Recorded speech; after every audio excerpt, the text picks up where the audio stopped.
Ladies and gentlemen, welcome back. Welcome back. Welcome back to another lovely episode of your favorite podcast, the one and the only. Keep it a buck. I'm Cam. This is Rue. And we're back with another banger.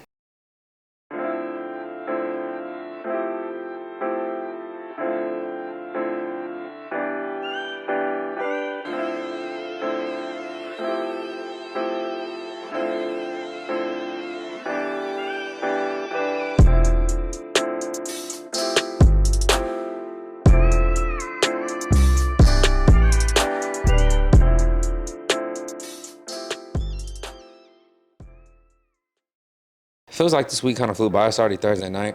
It did fly by. I was talking to my coworkers about that today. It's kind of wicked if you think about it. Either I'm getting old enough to the point where my days are just beginning to blend, or my job is really stressing me to the point to where I'm just in survival mode for about 8 hours until I clock out. And then I'm like, wow, that was a day.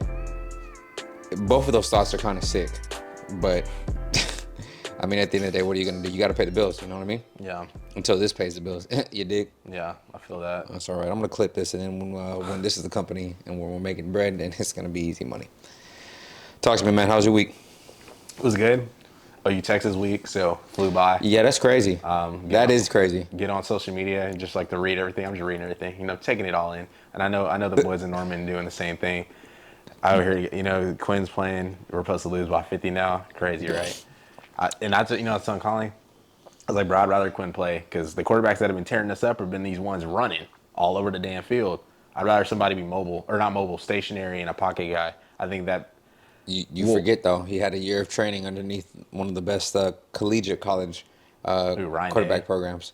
Ryan Day? No, Ohio State, because their NFL quarterbacks don't usually do too hot. But, in college, quarterbacks are phenomenal. Well, now, yes. Now. I mean, for the last 10 years, at least, minimum. But they were all athletic. Boys had Cardell Jones. Cardell Jones was not athletic. Okay, but before that, like JT Barrett, Braxton He was Miller, a little, bro. They're all athletic. He broke the Big Ten for passing record, for passing yards in a season. Who?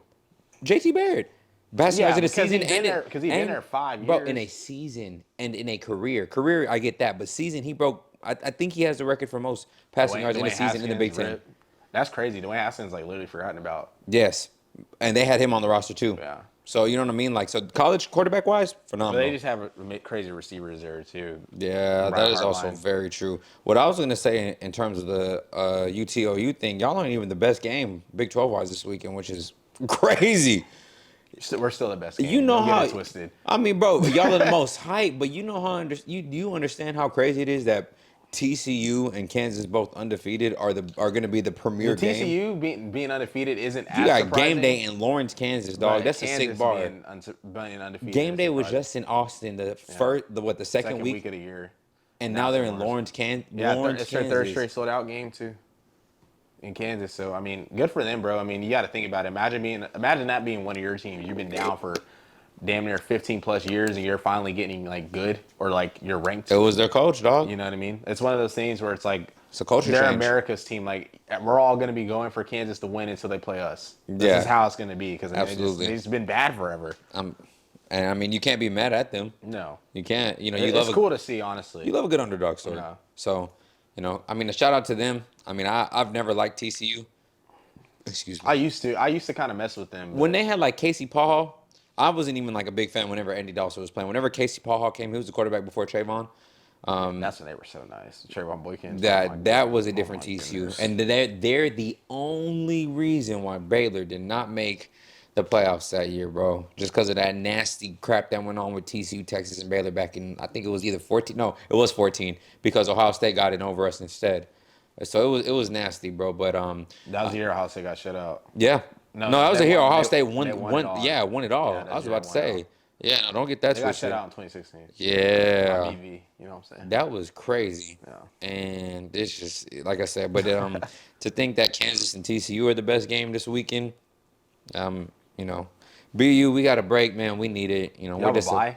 Yeah, we're on a bye. We play West Virginia next Saturday in Morgantown. You know, so sick 'em Bears and That's a everything dud. like that. They're not that good. They're They're not that good. they're not, man. Which is I'm kind of disappointed because I like JT, man. I'm not gonna lie to you. Yeah. Like JT went to Georgia. Georgia's like my it's the second team. It was the team I was raised up on. Because Ew, that's gross. my grandpa was a big Georgia fan, bro. Okay. He's from Georgia, so I grew up watching Georgia ball before I came into my own watching Baylor. So I've always kept up with Georgia since I was a kid, which is kind of weird, but.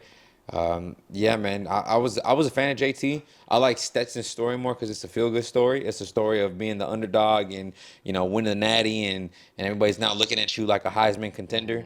But it was like I said the games are good, but being a Baylor fan, having a bye week, bro, I'm just happy because again, I told you earlier today we're 3-2. We shouldn't be, and we have no excuse not to be 5-0. But you know, how we lost and who we lost to, I'm not mad at because Yeah. they're both still in the top 25. But if we want to get any, Oklahoma State is good too. They controlled that whole game. by far they're the best or they're the best team in the Big 12 right now.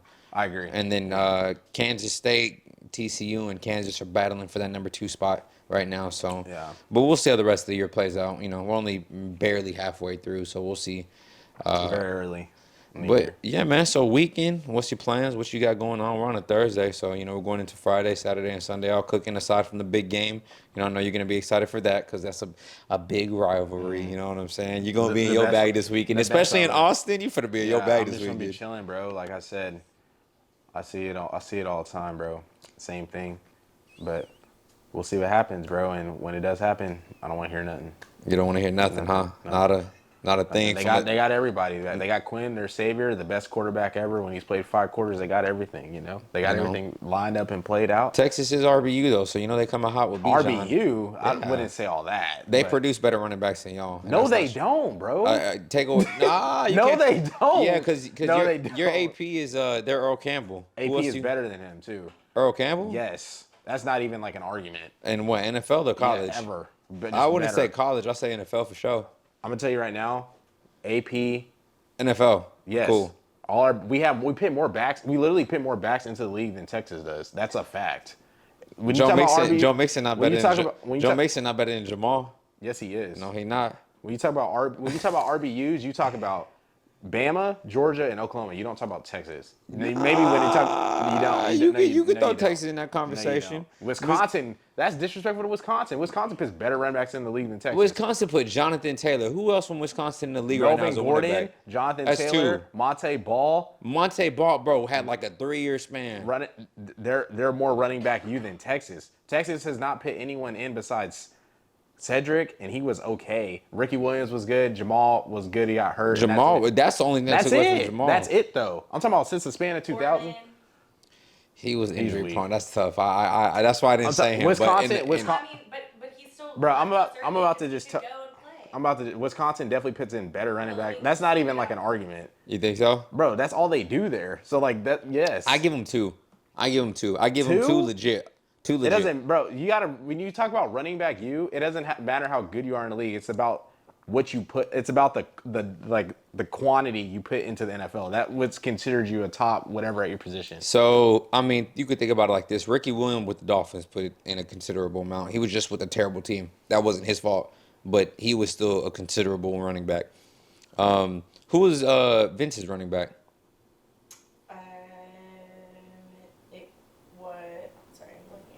I'm just saying Texas is not like they're not up there with OU, Georgia, or Bama Taylor.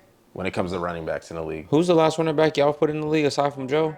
And I mean, Joe and Samaje are playing the same team. Samaje I'm biased with. James White, good. Like He was a receiving back, not a Hall of Famer. And none of those dudes from Texas are Hall of Famers. Cedric. No, absolutely not. I'm just saying that to be a bandwagon. Jamal Charleston, Fonte Fournette, Gilbert, Cedric Benson, Ricky Williams, Earl Campbell. Don't disrespect what we put out just because. Oh, I'm not disrespecting it. DeMarco Murray, Adrian Peterson, Joe Mixon. Like, bro, like That's 3. Look, Trey Sermon. DeMarco's Trey ain't done nothing. He can't get nothing like that. DeMarco, it's you quantity. can't use DeMarco against me. That's a double bias. He also led the league in rushing. That's a double bias. like no. Who did Texas he do that? Who did he do that with though? Dallas. Exactly. We them boys.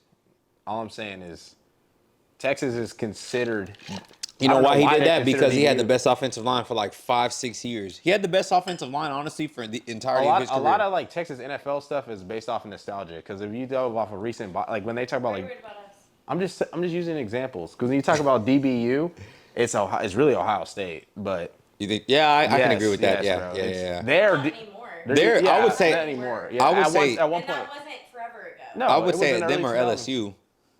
Yeah, LSU or Bama. Yeah, that's also See, very it's like one of the, agreeable. and then like, but wide receiver you, Yeah, we have a Bama DB on our roster. yeah, and LSU. Wait, Yeah, we do. We have a Kentucky DB on our roster. We have an LSU linebacker on our roster. And then Penn State linebackers. Yeah, those that either them or Alabama. But Yeah. that's that's a whole different The conversation. wide receiver you, Ohio State for sure. Oh, bro, that's, like, I don't not know even- why they don't miss. It's Yeah, it's it's kind ridiculous. of it's kind of disrespectful at that point. But that is that's nasty how many receivers they've put to the NFL just because it doesn't correlate at all, and it's not even like a conversation or a topic. It's disgusting. Yeah, So- it's every year you're gonna get a first round. Our second best receiver is Ohio State wide receiver Noah Brown. Yeah, exactly. And he's been pretty. We just haven't given him the rock. This is his first year. He's really been getting looks from Yeah. us. So I don't know, man. I'm like I said, I can't even begin to dive into that one. Baylor, we just got a lot of morale and a lot of. Y'all been putting some good. Y'all put some decent D linemen, and Petrie's good. I like him. Petrie, dang, I was gonna say Corey, but man, Corey and KD disappointed me, man. Y'all's receivers are not it. Co- And then but the other they're dude on so good The other dude in on the college. Jets too, Mims or went. They're not giving him looks, which is disappointing. He's getting beat, bro. He's not even playing. Like, but they're not giving him Corey looks. Davis. I'll be by Corey Davis, the boy G5. Corey Davis and G5, understandable. Elijah Moore. He should be in the rotation. He should be one of the four. 'Cause Oh, for sure, yeah. And they drafted him high too. I think he went like the second. he was the second round, bro, Yeah. because he was a good receiver in college. He's just not in the right system. Bryce Petty went to the Jets. Wow, I was hyped when that happened too. I was disappointed because it's the Jets at the time. I like Robert Saleh, so I'm gonna respect him, but I'm not gonna He wasn't there yet. I'm not gonna give him that one, man. Man, what song you got for us today, brother? Song I got for us today. I'll dive into the topic, kinda, just to give the song some, background. Talk your game. Talk your game. But We here to hear you, The Bubba. topic, the secret to success. Some of our favorite success stories. Success is, you determine your own success. It's not based off of statistical numbers or anything like that. It's about how you feel when you're, in those moments, grinding, the come up. You know what I mean? And the come up, I think, is the most important part of it because, you all got to find your way. You got to find what you're going to do in the come up. You got to find who you're going to be during the come up. You find yourself in the come Find up. yourself in the come up. The come up's the most important part. The journey is everything. That's the best part of success. So I'm actually going to play a song off of, I don't even know what mix it. Oh, yeah. I'm about to play a song, The Come Up, off of Welcome to Forever by Logic.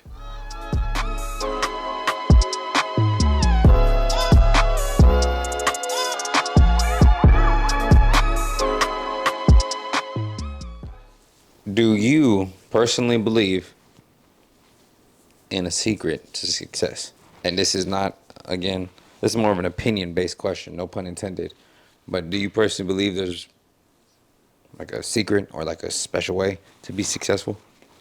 I wouldn't say there's a special way. I definitely think there's like steps and guidelines you can do to be successful. So you can set yourself up to be successful, and you can do that by taking care of your routines, rituals, and practices daily, which could be getting up on time, writing your gratitude journal, taking 30 minutes to yourself in the middle of the day or beginning of the day or end of the day to kind of decompress, not be on your phone or scroll, have a planner, be attention to detail what you're going to do for the day. Or Shout just out to all have my stuff planner people. Have stuff for the week, have your Google Calendar, have everything you got planned for the week, which you got to get done, task. I definitely think like organization is like probably one of the most important things of being successful. Mm-hmm. There is a lot of successful people who are unorganized as shit, but it also It's weird to me, but I'm also a different person. But you're absolutely right with that point. It's kind of nasty, but that's like my OCD and ADHD like smashing each other. Like to be. How do you think that happens? I just think like they're just different. Like, yeah, they're unorganized as shit, but they have like something else that keeps them successful, which could be like their drive. Like their drive could be ridiculous. So they could be just like unorganized as shit because they're doing something and someone's like, "Oh, you want to go do this? Oh yeah, I'll go do this." And then they go do that but it's like something to benefit them or what they want to do. Yeah. So that could like play into them being unorganized because they're just always spontaneous, looking for opportunities to evolve. Excuse me, damn, this beer and their craft and things like that. So, I don't know. I don't think there's like any secrets to success. I think everyone has to find that individually from like what they've done in the past or things they have to do to set themselves up, gear themselves up. For me, at least, I think I found, and I'm not saying I'm successful yet, but I think I found what works for me, which kind of gives me on that guideline of accomplishing things. I think Yeah. to be successful too, within a span of time, you need to like hit a goal weekly or hit something weekly or know you have stuff to do weekly. For us, we're trying to get now like 3 videos out a week. So that's like 2 podcasts, 54 yards, an off topic, and we shot one, and then something else. You can hit those weekly, and then obviously you get the clips. Like you were talking to me about getting some clips out. Like I was telling you, you can get these clips like in a rotational standpoint. You already got the consistency with the podcast. You get those clips in a rotational standpoint consistently. That can be like a measuring stick for success. And then everything else you do after that, if these are what you have set for the week, is this the extra miles, is doing more. So, I mean, it just depends on who you are and how you operate. Where do you feel you derive that from, though? Like, what was your inspiration or your drawing board or people you looked at or things you looked at that helped you develop, I feel like, that mindset of success? Because I feel like a lot of people take to the drawing board differently when it comes to their interpretation of that. And it applies in different manners. Again, you kind of mentioned like the unorganized aspect of it. I'm a very OCD person. Like I have a planner. I try to have a schedule. I try to have some sort of idea and aspect and a plan in place for how and what and where and why and when in terms of goals and being, again, strategic with them and measuring everything in every aspect. Kind of being on the dot per se, maybe to an extreme, but nevertheless, trying to find out the details behind it.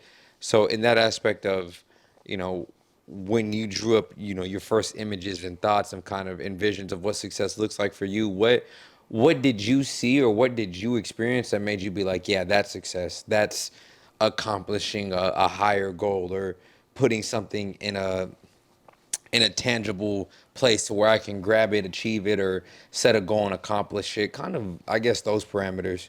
Yeah, I think for me, I mean, I can just date back to when we first started Opinionated.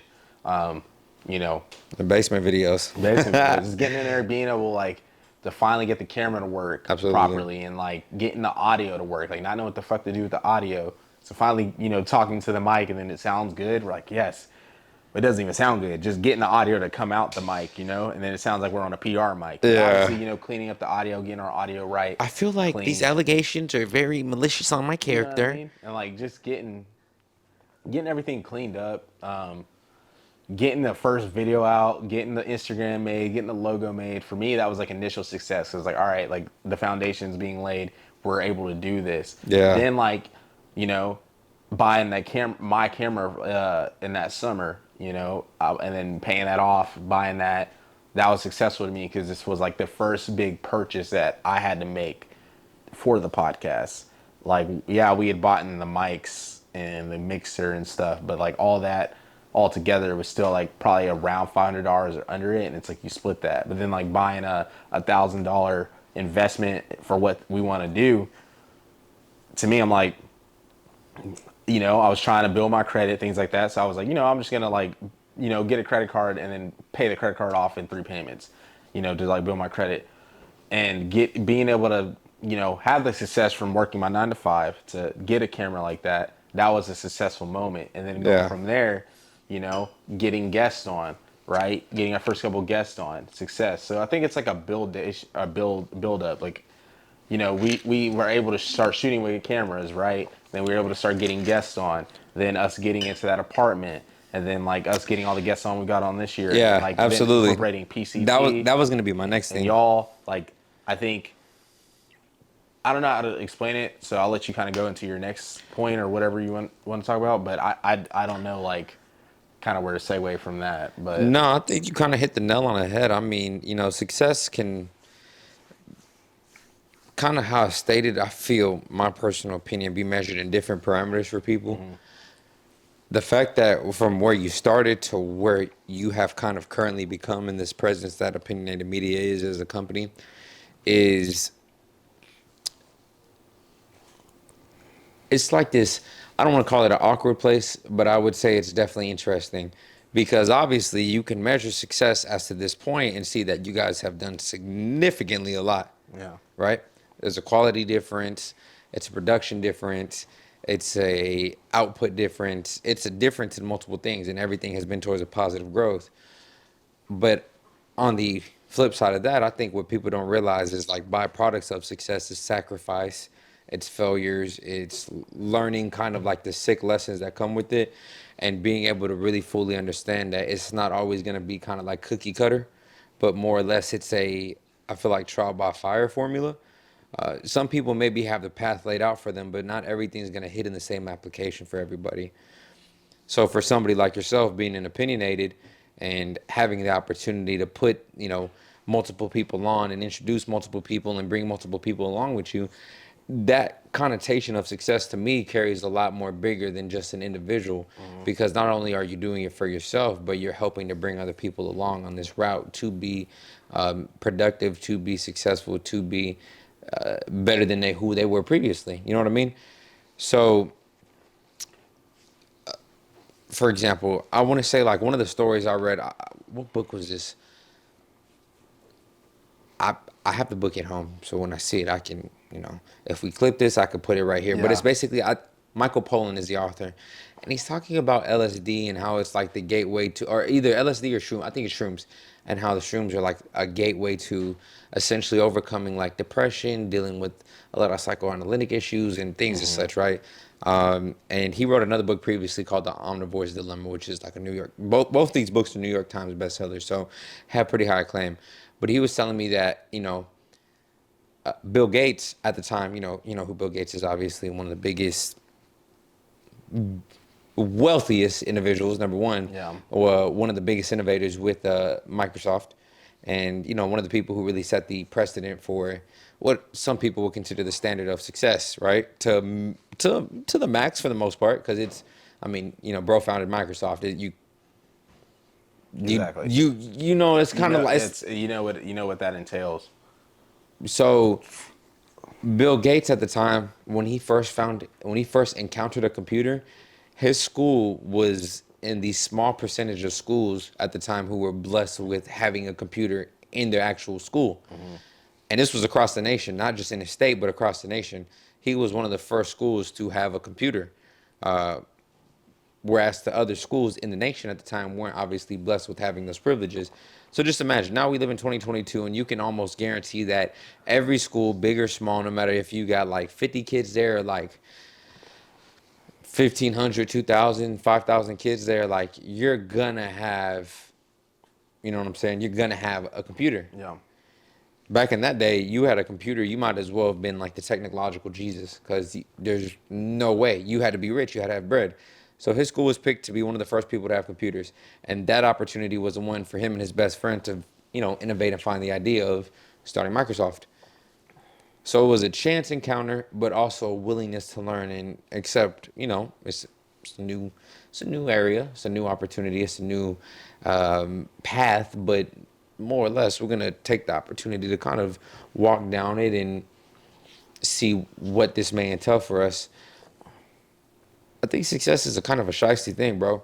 I don't think it's natural. Like I said, I know I said cookie cutter, but yeah, I don't think it's as pretty as everybody wants to make it to be. yeah, No matter what area you're investing in success in, you're going to the gym and you're trying to begin a life that's better for yourself actively. So let's say you've taken up yoga, or you've taken up, weightlifting, and I mean like actual like using bigger weights and going up, squatting, benching, maybe doing yoga, gaining flexibility, running. and long distance runners, obviously they time their miles and everything. Or you can switch it to what we do, obviously producing a podcast, producing a company, putting out videos. It starts with one video, then maybe you move on to two, and now you're doing 2 clips a week and 2 videos a week. You kind of measure it in terms of, I started off here and now I'm here. But I think what people fail to realize is that it's an investment. It's something that is not more so of a nocturnal work, but something that comes time after time after time after time. And what people may see are the highlights, but what they're not getting is what it actually consisted of. you know? So when you think of people talking about, yeah, he was an overnight success, or she was an overnight success, or this was an overnight success, do you really believe it? Or are you... There's definitely instances, right? Which, and when I say that, like, you look at people like Post Malone, right? They post a song on SoundCloud, wake up the next day, has 100 million views. Which is a crazy thing, because White Iverson, fun fact, was actually posted, I want to say, a year or two earlier, and did not gain the same traction as it did when he reposted it when we were seniors in high school. Yeah. And what's crazy is people might be like, oh, that's overnight success, right? Or like a lot of people, for example, didn't hear of, a lot of these people like Cole Bennett gets on his platform and, makes a music video for. A lot of people don't hear about them until, they get the Cole Bennett video, right? But these people were putting in that work prior. Like, they're not just going to get a Cole Bennett video, but like going into the studio, making a song, and be like, oh yeah, I got a song. Cole Bennett might hear it. And like, yes, there could be a circumstance where somebody could just be immensely talented and just recorded their first song ever, and it gets into the right people's hands. Absolutely. And it gets blown up overnight. Goes crazy, right? But for the most part, the 99%, the realistic part, these people have been grinding, doing whatever, it gets into the right hands. I mean, I even look at us, for example, doing the pod for as long as we've been doing it, saying this is our first 3 years now? Yeah, 3 years. Saying this is our first real year now, right? And the guests we've been getting have been increasing in who they know, value, connections. Like, we're pretty tapped in now. And that's one of those things where it's like, if we didn't have that work, that foundation laid out, we wouldn't know, know how to handle certain situations, or two, this stuff wouldn't be happening, because success is measured, I feel like, day to day. I feel like you got to get 1% better daily. Like, if you can improve something Realistic. that you don't do, if you get up, it could be something as simple as like, damn, I've been pushing it, getting to work. I'm like 2 minutes late, or I'm like barely making it on time. Yeah. Maybe the next day, get up 10 minutes earlier, 15 minutes earlier, And try that for a day, and let that carry over into your And that's next day. that's 1% better. Or like, I don't think people truly understand. Stuff. But to your point, I don't think people truly understand that. Like, to be 1% better, people think, they try to make drastic life changes. New Year's is like a really big thing. They're like, yeah, I got these New Year's resolutions. I'm going to go to the gym. That's crazy, ain't that? That's like every year it's something. It's like, which is great. Like, if you want to improve like that and stuff. But I don't know. I'm just one of those people. It's like, everybody. I feel like people that are going to do changes or improve like that just kind of do it. Prove it kind of guy. Yeah, you just got to do it. Like, I'm a prove it. If you're going to say something, you got to prove it. There's no question about it. Exactly. You know what I mean? Like, you could say, and I'm going to support it because I want to genuinely see everybody have and achieve their own version of what success looks like for them. But in that connotation, you got people talking about, I got a New Year's resolution. I'm going to go to the gym and I'm going to get fit, and this is what I'm going to do.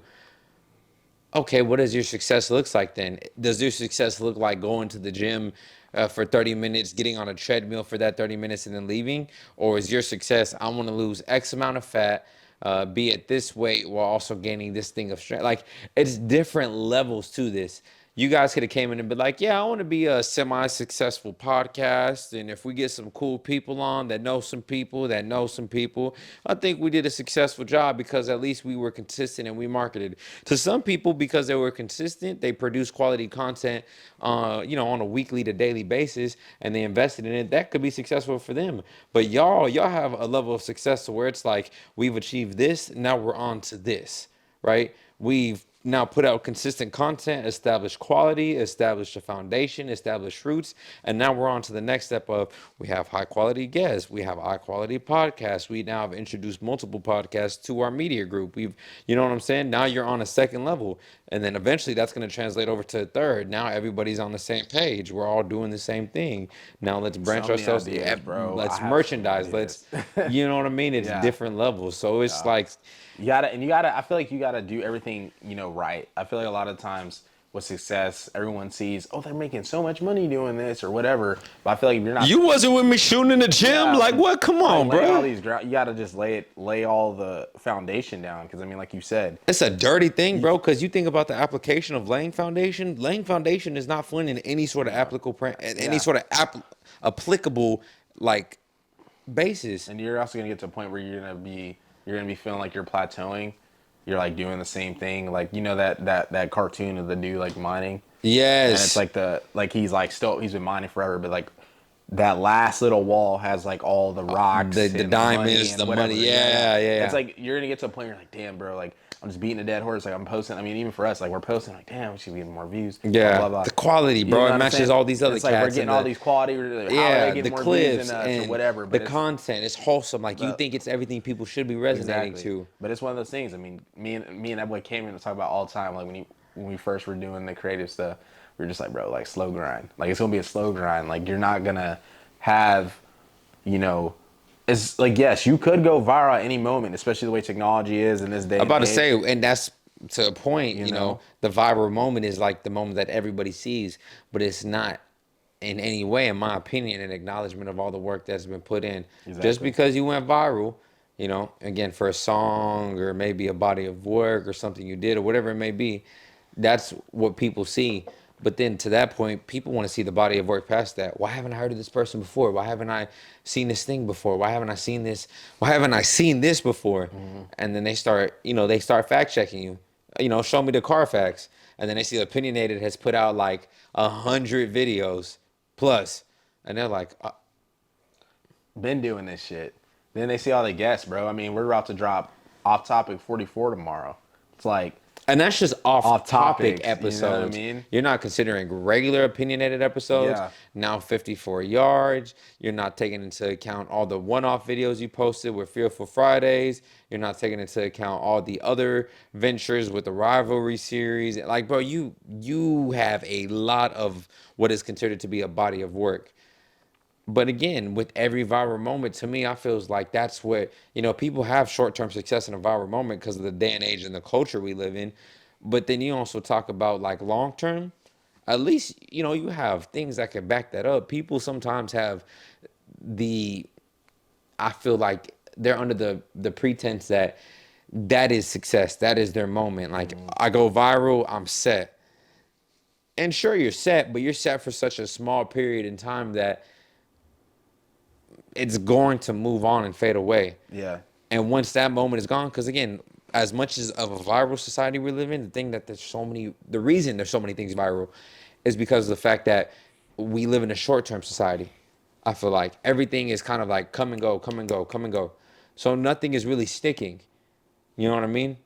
There's a reason the really good things have stuck. Again, and I'll use examples of Michael Jackson if we're talking music, or, Steven Spielberg if we're talking movies, or, you're talking podcasting and content creation. The names RDC World. The names, obviously, Nelk and Full Send. The names, what we say, Denzel, right? Adele, and Taylor Swift, and what's homegirl's name, bro? Oh man, I'm finna be mad at myself because I'm dropping the ball on this one. Jesus, a famous actor. She's a woman. She was in. She's like a really acclaimed, godly Barbara Streisand. No. This is gonna bother me, bro. Do you ever have those moments where you remember something and loses your train of thought, and then you're like, wow, I had a complete bar and I can't even get it off now. So I had this actress that I was thinking about, who really good success story, and I was gonna say her name, and mid thought I just completely forgot it. We're gonna come back to her.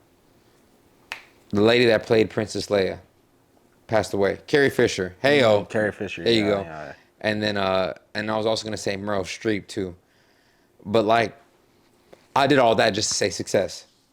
You know what I mean? Yeah. That's not overnight. That's time after time after time after time after time. Because we don't know what went on in their personal lives to get them to that point. I don't believe in overnight success. I don't really think anybody does. I think some people like to think of the concept of it because it's pretty, because that means, you know, you go to bed and then 8 hours later you wake up and you got everything accomplished for you and you're good and you don't have to worry about anything. But I think success is a continuous process. You know, we've talked about Nipsey Hussle before and how one of our favorite concepts about him was the marathon concept, that everything comes over a period of time, that it's a continuous body of work. It took him like 10 plus years to put out his debut album, which was sick. You know what I'm saying? Mixtape, debut album. And unfortunately, he passes away. And you're like, you would argue he was successful with the mixtapes. And then he put out his debut album and then he gets to an even higher platform. To your point, does he plateau? Or is he steadily working up to where we feel like at some points in our life with success, we hit a plateau because we keep on doing the same thing, trying to chip away to get to those diamonds. And then we just get in a spot to where we're like, man, I'm doing everything I can. I'm checking all the boxes. I'm working hard. I'm putting in the work that's supposed to be there. Not just working hard, but again, you know, planting the right seeds, watering them. Yep. I'm crossing my T's and dotting my I's and then Yep. even going overboard to make sure punctualization and capitalization is right. So why aren't I being successful? I'm doing everything just as good. My quality's great. Whatever product you're putting out there, I'm not saying in our realm of content creation, but even like local businesses, you know, they're doing everything they can. They're maximizing their budgets. They're bringing in good revenue and income. And they're like, you know, why aren't we expanding? Why aren't we making the money we think we should be making? Or in any capacity you're doing it, you have to think from a capacity of, you know, parameters. Am I looking at short-term success or am I looking at the bigger picture with this ball game? Neither one is a right or wrong depending on what you're doing, but I think what it comes down to is, what is my measuring stick? How do I view it? My favorite success story, or one of my favorites, I should say, I love a good underdog story, don't get me twisted, is, you know, J. Cole. I talk about him a lot. He's one of my favorite rappers, generally one of the people I look up to in terms of success. Yeah. You know, he talks a lot about his childhood in his music, you know, the harsh times he endured with his family, coming up in the single parent house home and dealing with his mom being hurt and dealing with all the things he went through, sticking to the course, going to high school, wanted to originally be a ball player, going to St. John's College just so he could try out to be a basketball player, and then that doesn't work out, but he still has his passion for rapping and he pursues that to the utmost end, to the point to where he finally sticks something. You know what I mean? And then that was just the basis. He had one of the most popular albums when he released his debut album, right? Cold World, The Sideline Story. And he didn't even like that because he felt like he felt he had gone too mainstream rap. Look how he was measuring success. You know what I mean? And it's a sick thought. You feel like sometimes personally, as an individual, for you, you may hit a goal, right? And then you take it up to the next level and you may look back and be like, dang, is that what I thought success was? When the Opinionated hit his first 100, or y'all may have got y'all's first big guest, you were like, man, we're really doing it, right? Yeah. And that was a moment of success. And then y'all got that next bigger guest on. And that was like, okay, cool. You know, we really got, and then y'all got the better equipment, right? Yeah. And then y'all got the spot, and then y'all got the, you know, the gear, and then y'all got the, you know, the people support and show love. And you're like, all right, wait a minute, whoa. Growing, bro. Growth. I mean, I remember when we first had Kilmer on, it was one of those situations where I was like, I literally spoke it into existence. Yeah. Like, before I even tried to get him on or anything, Yeah. you know, I was like, yeah, I'm gonna try and get John Kilmer on. I was like, I'm gonna get him on. Yeah. Bro, I had no idea how that was gonna happen. Yeah. You know, none. Him and Mike ended up being in Austin, you know. I ended up getting on a couple Y and K premiums and, you know, listening to the boys and hearing everything. That was crazy. I remember you Bro. sent me those. I was like, okay, Cam, go ahead, get you. You know, it's cool, but, you know, you think, You know, a lot of people are like, oh, that's what's up. And then you see like you actually putting that into practical application to be like, all right, bet I'm gonna work the situation to my advantage. Bro, and then just running into him at, I mean, you saw him first, running into him at Mike's concert, and then, you know, being able to talk to him and being present with him and him still caring, like him being able to, like, you know, he has all these fans, That like, boy oh, recognized you. he was like, oh, all these fans, he's like, Cam, what's up? Like, just talks to me the whole time. So, like, having that feeling and knowing that, you know, from there and until now, where we're going, and then, like, you go to his Instagram and he's unfollowed a ton of people. He only follows like 500 people. He still follows me and Opinionated. It's like the best feeling in the world because, like, him coming over to our apartment and doing that podcast and having an impact, you know, was one of those things. So, You know, I think a lot of, again, I don't really think people understand what comes with it because everybody, and I don't say everybody, I say everybody, but what I, you know, the kind of cookie cutter, the kind of face value aspects of success is that it looks pretty. It feels good. The feeling is immaculate, right? yeah, they just see the work. Like, you know, they just see like they don't see results, bro. They just see like, well, they see results. They don't see like the foundation, like the days where you're struggling, you know, falling asleep at your computer, you know, stressed about whatever technical difficulties. Waking up in random of the night, you know what I'm saying? Technical difficulties. Like for, you know, again, yeah, you know, you shooting some examples, you know what I'm saying? For me, it was like, for me personally, the small step of success we've had is running this podcast. Being consistent. Literally, Yeah. right? You know how hard it was to put up content, feel like I was getting into a groove and then completely die out and be like, oh, I'm not doing anything right. That shit sucked, bro. It ate away at me. It made me feel like with that, alongside some other things I had going on in my life, that I was just not being realistic and that my success was nowhere near me Yeah. where I wanted it to be. And so it sucks because it's like, you know, you try to do everything. You think you have everything going right. You think you're working to some state of it, and then you take this setback and it really, like, for me personally, it felt like a limitation. Why am I feeling like, even though I'm putting out content or even though I'm checking the boxes or, you know, crossing things off my list, like I'm not. Just straight up, I'm not doing anything that, regardless of the punches that are thrown at me, sure, I may overcome them, but at this point now, I'm starting to feel like I'm being limited either by myself or by something else. And instead of deciding to push forward, I'm like, cool, whatever. It doesn't matter. It'll work out. I don't care. And that was me purposely putting myself down, kind of like, I'm not gonna, you know? And it was, I don't know. It felt sorry because I wasn't keeping myself accountable. And I don't know if that's just because I didn't feel like I can achieve success. I couldn't be successful in my own life, or if that was just because I didn't hold the right standards of myself. And it just wasn't in content creation. It was in relationships. It was in, you know, my career. It was in day-to-day things where, you know, you're looking for, how do I measure this? How do I complete it? How do I, excuse me, how do I look in the mirror and say, you know what? Okay, cool. How can I put something on a piece of paper and get it in front of me and say, you know what? I did do that. I accomplished that. I did this. I did. Everything doesn't feel like it's enough. And that's one of the most annoying feelings because of the fact that you're doing everything you can and you're like, hey, bro, it's not, you know, it doesn't feel like it's good enough. Yeah. And that's one of the worst feelings because you're doing everything you can. To your point, you're losing sleep, you're losing hair, you're losing time, you're sacrificing all these things because you believe you're making a general investment. And then what does it all come down to?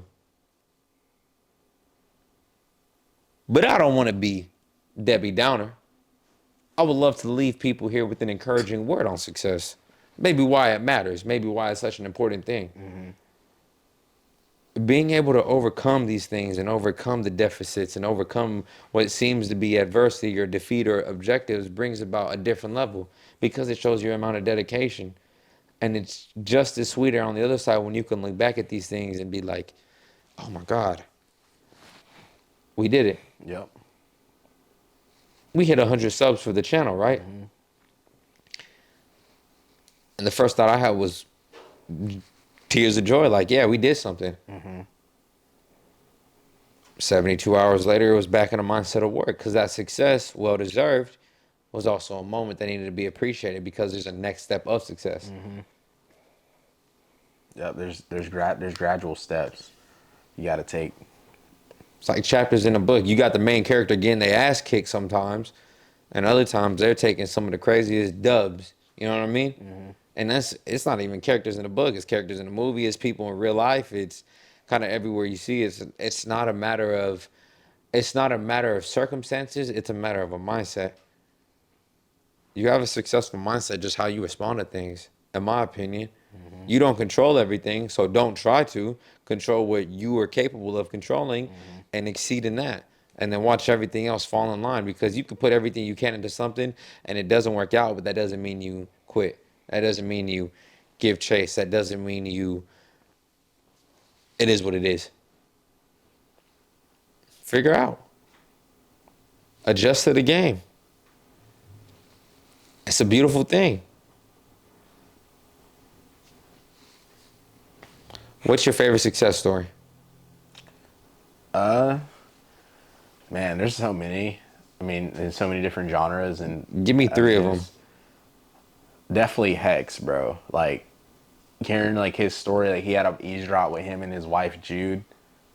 Optic or phase? Optic. Okay, cool. Yeah. You talked about it before. Yeah, definitely had a he had a podcast with him and his wife Jude, and they both worked in like corporate America and the banking world right around the time of the first recession. Wow, reminds me of somebody I know. Haha, yeah, hey, low key.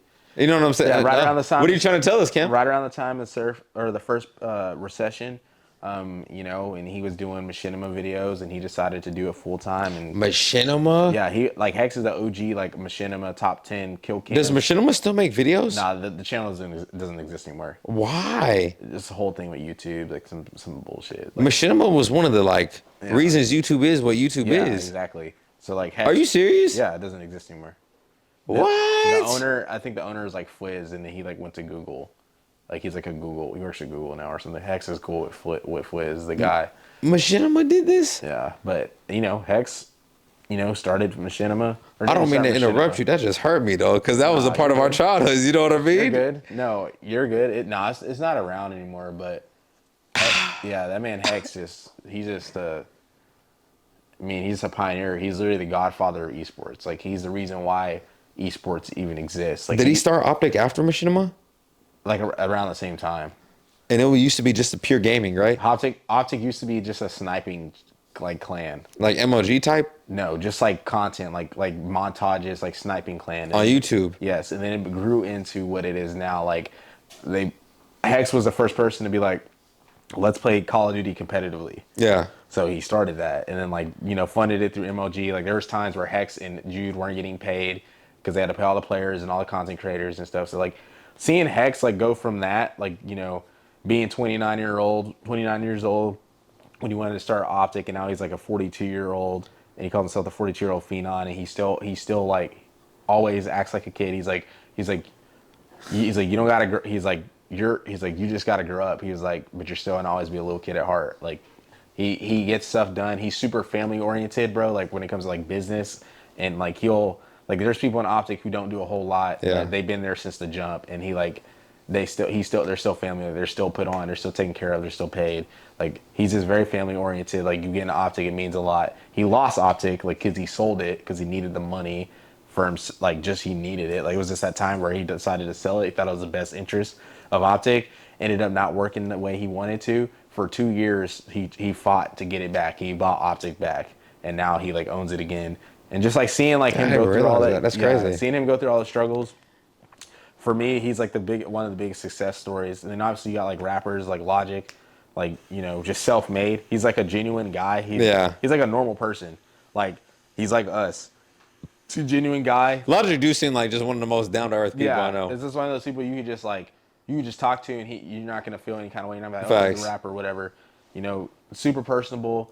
Started from the basement, learned how to really rap, digging in the crates, like learning the craft of rapping. Yeah. And obviously was self-made, put out mixtapes, blew up, self-made, went to Def Jam. Now he's independent, and he just does it the right way. So I like his success story. And then probably if I had to think of one more, it got to be Cole Bennett, bro. Even though he's my biggest inspiration, but just like listening to his TED Talk, him talking about planting the seeds, him talking about drawing his logo in high school, him getting on a music blog and this writing about underground rappers in Chicago, then him being like, oh, I want to do a show, him booking out a show, only having $2,000. Yeah, I remember that. He talks about it. Yeah, on that Books out a documentary. show for that's Yeah. $8,000 venue. He's like, I'm gonna make the money somehow. Gets Lil Uzi to perform there. Lil Uzi blows up And that was a month later. like literally that was what Yeah. 2015 or 16. Yeah, like 50, probably like 14. So that was It right was, around like, the right time he before- released the Love and Dre's tape. Yeah, it was like right before he blew up. Yeah, and then Cole Bennett, you know, he's just like I really like. He's just the biggest success story to me because I mean, I heard the No podcast. Like I didn't even know his dad had committed suicide. Just like Bradley, who was also a candidate for this. He Like, said that before in that documentary you sent me. He did with Complex. He talks Okay. about how his dad. I haven't watched that in a minute. Yeah. Yeah, He but talks about how his mama was the one that yeah, I knew his mom had raised him. had and uplifted stuff. him and made him like. So it's like seeing the people like that and like, you know, seeing them strive. Like there's people that, you know, very, very rich and famous and So it's funny you say that. they, So and then they continue to, you know, I'm gonna show you evolve something real and do quick. stuff.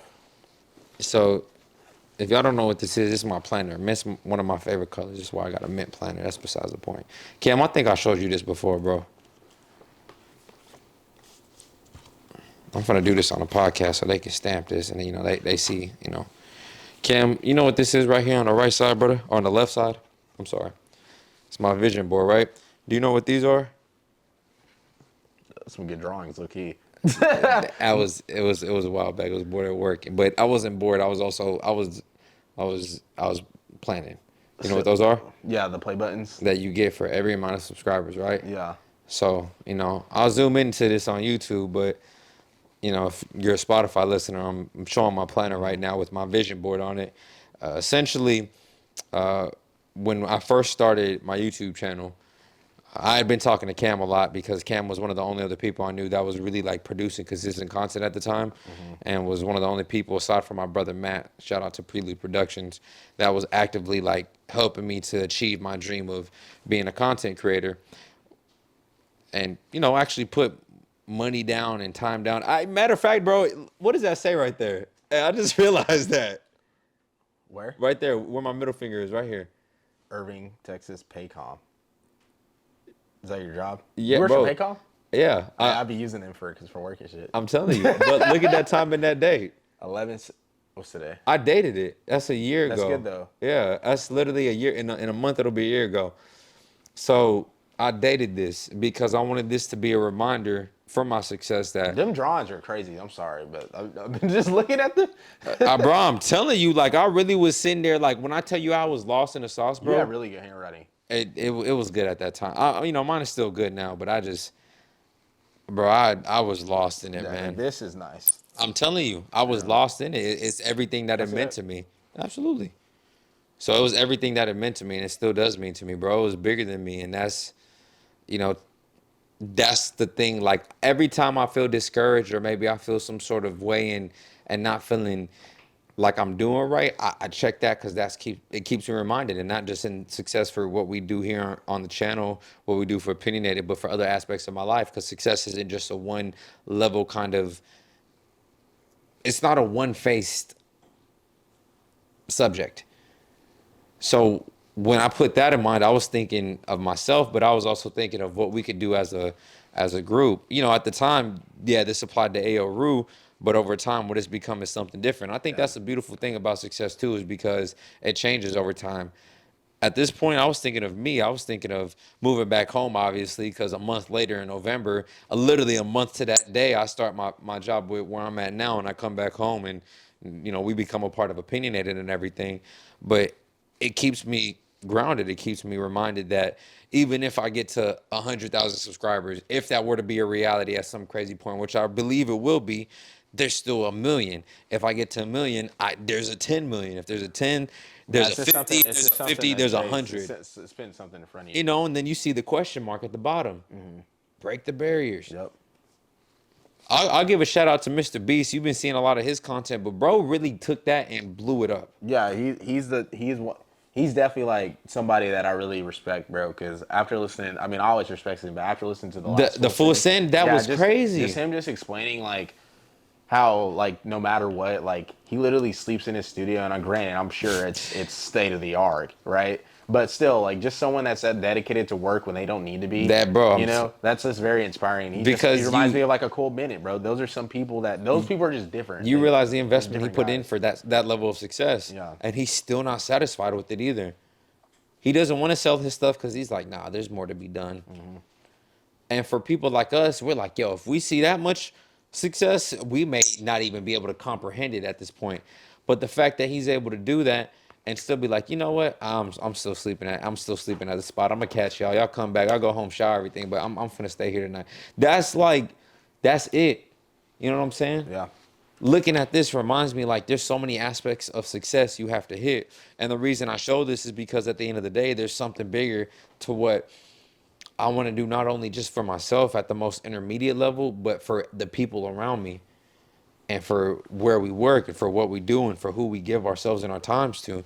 There's no point in giving up for what we're trying to accomplish because of everything we've already invested into it. You know what I'm saying? We have a lot more to lose in our investment than we do in our current position right now.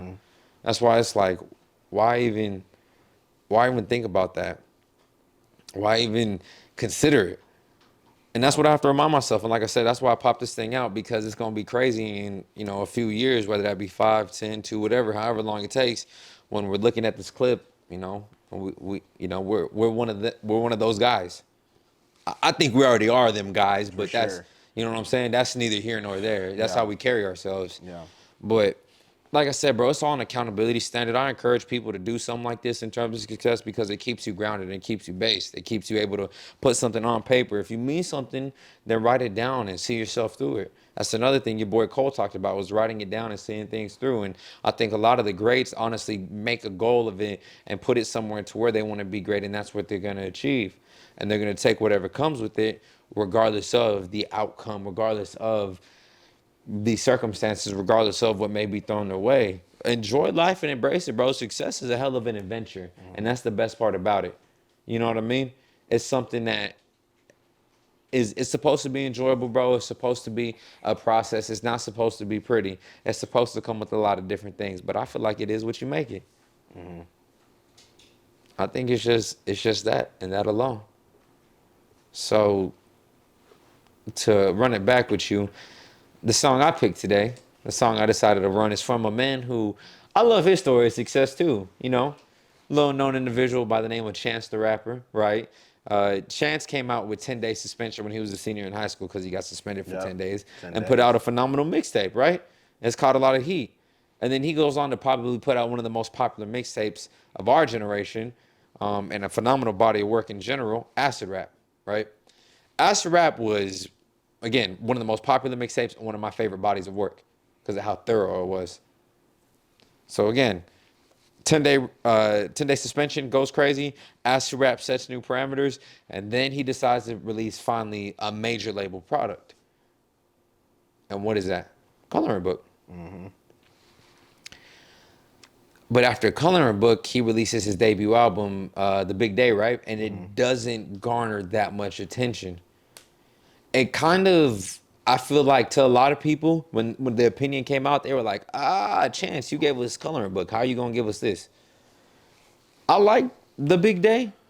I get where people were coming from. I didn't think he deserved that much kind of disparity he got for it, but people felt like it took away from what he had put out to his level of success. So he backed up. He took a break. Well, he's been putting out music again recently, and he dropped The Highs and the Lows with Joey Badass. That's a banger. Bro, it's only something that could be described by listening to it. And this is what I believe success to be. So what I'm going to present to the folks is The Highs and the Lows by Chance the Rapper featuring Joey Badass. Hope y'all enjoy. You dig?